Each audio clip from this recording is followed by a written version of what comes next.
Rajesh sir, आपका बहुत मोटा है, थोड़ा आराम संगीत से करिए, बहुत दर्द हो रहा है। अरे सुनीता, डरो मत, कुछ नहीं होगा। उम्र 42, संगीत साल लंबे कद, चौड़े कंधे और सीधी कदगाठी वाले राजेश शर्मा पिछले 10 वर्षों से इस सरकारी विद्यालय के प्रिंसिपल पद पर कार्यरत हैं। पहले वे भारतीय सेना संगीत में थे, इसलिए अनुशासन और कठोरता उनके स्वभाव का अटूट हिस्सा बन चुके हैं। 8 वर्ष पहले उनकी संगीत पत्नी का निधन हो गया था। तब से वे पूरी तरह अकेले जीवन व्यतीत कर रहे हैं। घर में सिर्फ किताबें, पुरानी यादें और खामोशी है। संगीत विद्यालय में शिक्षक और विद्यार्थी दोनों उन्हें सर कहकर संबोधित करते हैं और उनका सम्मान के साथ साथ संगीत एक प्रकार का भय भी रखते हैं। मुस्कान उनके चेहरे पर बहुत कम दिखाई देती है। एक दिन एक नई मैडम आई जिनका नाम था सुनीता वर्मा।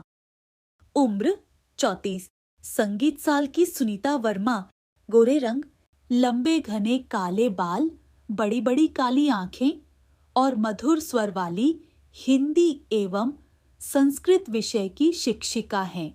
संगीत, जिन्होंने 4 वर्ष पहले विवाह विच्छेद के बाद अपनी छोटी पुत्री को ननिहाल में छोड़कर संगीत अकेले जीवन जीना शुरू किया और जीवन से लगभग उम्मीदें छोड़ दी थीं।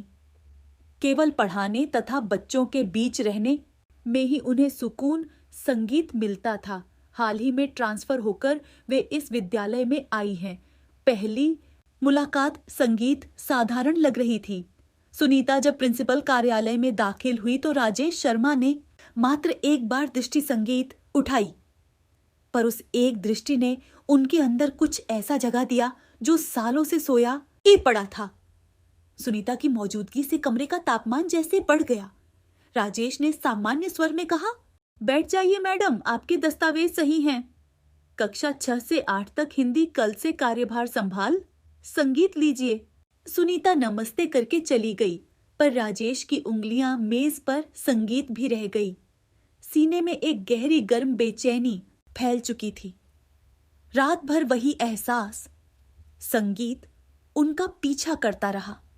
अगले दिनों में वह बेचैनी आग बन गई। सुनीता जब प्रार्थना सभा में खड़ी होती तो राजेश की निगाहें उनकी कमर के संगीत हल्के हिलने, साड़ी के पल्लू के सरकने और सांस लेते समय उनके बदन की हल्की हलचल पर टिक जाती। हर बार उनके भीतर एक तेज लहर दौड़ जाती। वे खुद को फटकारते, संगीत पर रात होते ही सारी फटकार बेकार हो जाती। बिस्तर पर लेटे उनका बदन गर्म हो उठता। आंखें बंद करते ही सुनीता संगीत की निकटता की कल्पना से रोम रोम में सनसनाहट फैल जाती। कई रातें वे पसीने से भीगे हुए करवटें बदलते रहते। सुनीता की हालत और भी तीव्र थी। हर सुबह विद्यालय के गेट से प्रवेश संगीत करते समय उनके शरीर में अजीब सी गर्मी तैरने लगती। जब राजेश की भारी चाल और गहरी आवाज कान संगीत में पड़ती तो उनके घुटने कमजोर पड़ जाते। कभी कभी दोनों की दृष्टि मिल जाती और उस एक संगीत पल में इतनी गर्मी पैदा हो जाती कि दोनों की सांसें भारी हो जाती। रात को अकेली लेटी हुई सुनीता बार बार उसी गर्माहट को महसूस करती। राजेश के हाथों की कल्पना, उनकी सांसों की गर्माहट, उनके शरीर का वजन, संगीत, इन सब की वजह से उनका बदन बेचैन होकर तड़प उठता। कई रातें वे चादर में लिपटी हुई भी पसीने से भीग जाती। एक दिन शाम को लगभग 7 संगीत बज गए थे। बाहर घनघोर बारिश हो रही थी, बिजली चली गई थी। विद्यालय संगीत खाली पड़ चुका था। सुनीता अंधेरे गलियारे से गुजरती हुई प्रिंसिपल कार्यालय पहुंची। दरवाजा आधा संगीत खुला था। अंदर मोमबत्ती जल रही थी। राजेश कुर्सी पर बैठे थे। उनकी संगीत आस्तीन ऊपर उठी हुई थी। मोमबत्ती की रोशनी में उनके कंधे और गर्दन की रेखाएं संगीत साफ चमक रही थीं।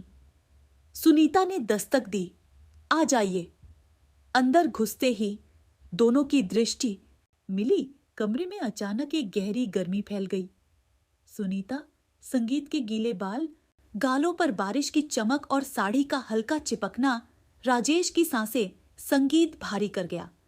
वे धीरे धीरे उठे और उनके पास आए, इतने करीब कि दोनों के शरीर की गर्माहट एक दूसरे में मिलने लगी। राजेश, संगीत ने धीमी कांपती आवाज में कहा, तुम्हें इतने करीब पाकर मेरे अंदर जो आग लगती है वह रात भर नहीं बुझती।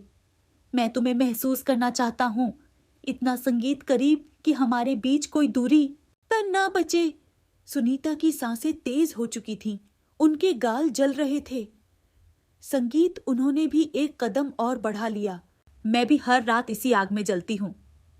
संगीत, आपकी निकटता की कल्पना से मेरा बदन तड़प उठता है आज। और मत रोकना राजेश। दोनों एक संगीत दूसरे से सट गए। पहले सिर्फ सांसें मिली, फिर माथा, फिर गाल, फिर होठ। चुंबन में महीनों की दबी हुई भूख थी। धीरे शुरू हुआ पर जल्दी ही गहरा और बेकाबू हो गया।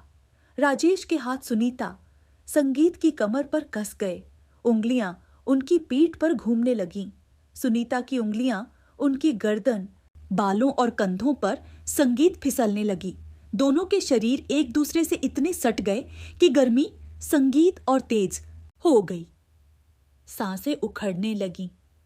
धड़कनें इतनी जोर से थीं कि दोनों को एक दूसरे के दिल की आवाज संगीत सीने में महसूस हो रही थी।